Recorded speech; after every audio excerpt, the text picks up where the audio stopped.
ओम नमः शिवाय। फ्रेंड्स, कैसे हो आप लोग। मैं अनीता संत सभी फ्रेंड्स से हरिओम करती हूँ। हम आपको गणेश जी की महिमा सुनाते हैं। अगर आपको पसंद आए तो कमेंट करिएगा।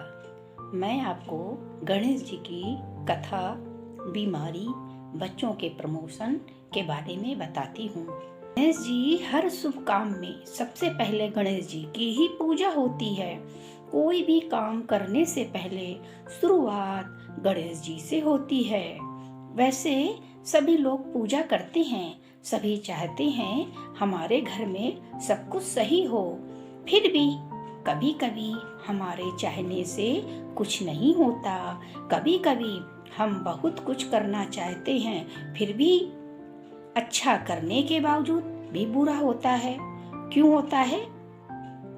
क्यों होता है बुरा हमारे साथ? हमारे पिछले जन्म के कार्य के हिसाब से ये जीवन हमको मिलता है, लेकिन ये जीवन भी हमें अच्छे से काटना है ना। उसके लिए करें कुछ उपाय। अगर जीवन में है परेशानी, अगर आपके जीवन में बहुत सारी परेशानियां आ रही हैं, तो करें आप ये उपाय। लगातार 7 बुधवार को गणेश जी को सिंदूर अर्पित करने से जीवन में आ रही सारी परेशानी, मुसीबत, दुख दूर हो जाते हैं। आपके जीवन की सारी समस्या समाप्त हो जाती है और सारी खुशियां लौट आती हैं। सबसे पहले आप अपने घर में गणेश यंत्र रखें, जो बहुत ही जरूरी है। इससे घर में कोई भी बुरी शक्तियां नहीं प्रवेश होंगी। विधि विधान से रोज इनकी पूजा करें, हाथ जोड़े प्रार्थना करें, हर मनोकामना पूर्ण होगी। अगर आपकी कोई मनोकामना पूरी नहीं हो रही है, तो आप रोज पास के मंदिर में जाएं और वहीं की घास लेकर धोकर घास से प्रार्थना करें, फिर गणेश जी को चढ़ाएं। साथ में रोज 21 गुड़ की गोली दुर्वा के साथ चढ़ाएं। दुर्वा में पीला सिंदूर भी लगाएं और अपनी मनोकामना बोलकर चढ़ाएं। तीसरा, किसी भी शुभ दिन जो गणेश जी का दिन हो, उस दिन पीले रंग की गणेश की प्रतिमा लाएं। पीला आसन बिछाकर प्रतिमा स्थापित करें, पूजा करें। पूजा में 5 गांठें हल्दी की लेकर ओम गणपत नमो नमः का जाप 108 बार करें। फिर दुर्वा को लेकर आप उस पर गीली हल्दी का तिलक करें, चावल से अक्षत करें, फिर मंत्र बोलते हुए चढ़ाएं। कौन सा मंत्र? ओम गणपत नमो नमः, और 108 बार करके दुर्वा आप चढ़ाएं। दुर्वा आपको 108 लेनी है। लगातार 10 दिन तक करने से प्रमोशन की संभावना बढ़ जाती है। और जब आपकी नौकरी लग जाए तो पहली तनख्वाह में कुछ मंदिर में दान करें, साथ में दक्षिणा जरूर दें। दक्षिणा देने से पुण्य की प्राप्ति होती है और गरीबों का आशीष भी मिलता है। अगर आपका मन हो तो फिर आप हर बार सैलरी पर गणेश जी के मंदिर में कुछ न कुछ दान करते रहें, क्योंकि अगर आपकी नौकरी लगी है तो भगवान के जरिए लगी है, गरीबों की दुआओं से लगी है, तो आप कुछ न कुछ दान करते रहें। दान करने से घटता नहीं है। अगर आपकी बिटिया का विवाह नहीं हो रहा है तो गणेश चतुर्थी पर या किसी भी गणेश चतुर्थी के दिन विवाह की कामना फरियाद करें। या गणेश चतुर्थी निकल गई हो तो महीने की किसी भी गणेश चतुर्थी पर ये काम कर सकती हैं। आप मालपुए का भोग लगाएं, इससे विवाह के योग बनते हैं। मैं फिर से दोबारा आपको बताती हूँ, जिसमें आप भूले ना। आप मालपुए का भोग लगाएं, इससे विवाह के योग बनते हैं।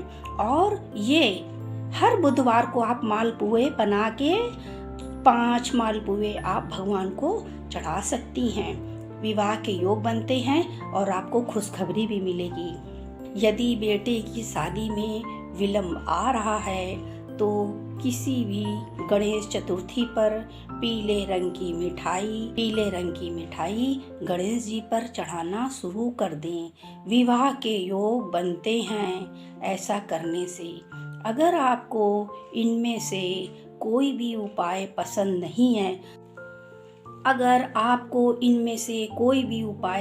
नहीं है तो फिर करें ये उपाय। हर बुधवार को दूर्वा से गणेश जी की प्रतिमा बनाकर गुड़, मोदक, फल, फूल, मेवा, मिष्ठान से विधि पूर्वक पूजन करें। मेहनत है लेकिन मनोकामना जरूर पूर्ण होगी। मेहनत से ही सब कुछ मिलता है। मेहनत करेंगे तभी फल आपको मिलेगा। मेहनत करी तब फल पाई। अगर आपको धन की इच्छा है तो गणेश चतुर्थी को सुबह स्नान करने के बाद देसी घी, गुड़ का गणेश जी को भोग लगाएं। ये उपाय लगातार करें, आपकी मनोकामना पूर्ण होगी। अगर आपको बहुत ही ज़्यादा घनघोर कष्ट है, चारों तरफ से परेशानियां हैं और परेशानियों से आप निकल नहीं पा रहे हैं और परेशानियों में मकड़ी की जाले की तरह घुस गए हैं, तो करें ये उपाय।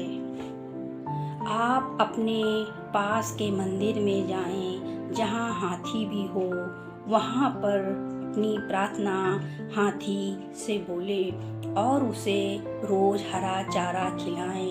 आप ये काम निरंतर करें। नित्य प्रतिदिन काम ये करें। कुछ ही दिनों में आपकी सारी परेशानियां दूर हो जाएंगी। इसमें कितनी भी घनघोर बीमारी हो, कुछ भी हो, लेकिन बहुत मेहनत है इसमें, क्योंकि हर जगह मंदिर नहीं, हर मंदिर में हाथी नहीं, इसके लिए मेहनत बहुत है। अगर किसी ने कर लिया तो उसकी सारी परेशानियां उसी समय खत्म हो जाएंगी। मतलब कुछ ना कुछ उपाय भगवान जरूर करेंगे। सारे उपाय बताए गए हैं, उसमें आपका एक भी पैसा नहीं लगेगा, बल्कि आपकी श्रद्धा बढ़ेगी। जब आपका काम होगा तो आपको खुशी भी होगी। जब इंसान खुश होता है, किसी से पूछ के देखिए, या आपको कभी कोई खुशी मिली है तो देखिए मन करता है इसको आशीर्वाद दे दें। अगर कोई खुश है अंदर से, किसी ने पैर छू लिया, कुछ तुरंत आशीर्वाद निकल आता है। और कोई दुखी होता है, उसको आपने परेशान कर दिया, दुखी कर दिया, तो उसी दुखी में वो श्राप भी दे देता है। मालूम है, श्राप भी लग जाता है और आशीर्वाद भी लग जाता है। मैं आपको इससे जुड़ी एक कथा सुनाती हूँ। आपने शायद सुनी भी हो, लेकिन मैंने सुनी है, मैं आपको सुनाती हूँ। एक बूढ़ी माई थी, वो नित्य रोज मिट्टी की मूर्ति बनाती थी। मूर्ति बनाने के बाद पूजा करती थी और बहुत खुश रहती थी। एक दिन उसने देखा उसके घर के सामने कोई सेठ एक मकान बनवा रहे हैं। उसने सोचा सेठ के जाने के बाद मैं मिस्त्री से बात करके अपने लिए एक पत्थर की गणेश जी की मूर्ति बनवाऊंगी। तो वो मिस्त्री के पास गई, बोली मिस्त्री भैया हमें एक गणेश जी की मूर्ति बना दो, मैं पूजा करूंगी, मैं रोज मिट्टी से बनाती हूँ ना। तो मिस्त्री ने क्या कहा, ए बूढ़ी माई यहाँ से जाओ, दिमाग ना खराब करो, जितनी देर तुम्हारी मूर्ति बनाऊंगा उतनी देर में मैं एक दीवार खड़ी कर लूँगा। बूढ़ी माई को बहुत गुस्सा आ गया, बोली राम करे तुम्हारी दीवार टेढ़ी हो जाए। अब क्या था, मिस्त्री बार बार दीवार बनाता था, दीवार टेढ़ी हो जाती थी। सुबह से शाम हो गई, उनकी दीवार सीधी नहीं बनी। जब शाम को सेठ जी आए, पूछा भाई मिस्त्री आज तो तुमने कोई काम ही नहीं किया।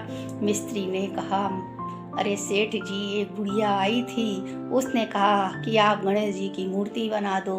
अगर मैं मूर्ति बनाता तो दीवार न बन पाती, तो उसने मुझे श्राप दे दिया, राम करे तुम्हारी दीवार टेढ़ी हो जाए।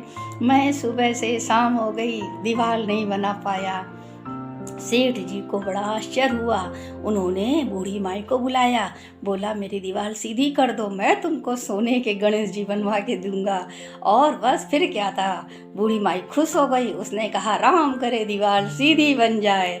इसलिए दुखियों की हाय नहीं लेनी चाहिए, दुखियों की हाय नहीं लेनी चाहिए, इससे भी हमारा बुरा समय चालू हो जाता है। वृक्ष के नीचे पानी डालने से पानी सबसे ऊंचे पत्ते पर भी पहुंच जाता है। उसी प्रकार प्रेम पूर्वक किए गए कर्म भी परमात्मा तक पहुंच जाते हैं। ऐसे सेठ जी की मनोकामना पूरी हुई है, गणेश जी हम सबकी भी मनोकामना पूरी करें। हरिओम। मैं अनीता सन सभी को हरिओम करती हूँ फ्रेंड्स। और अगर आपको इसमें से कुछ भी अच्छा लगा हो तो एक कमेंट तो बनता है। हरिओम।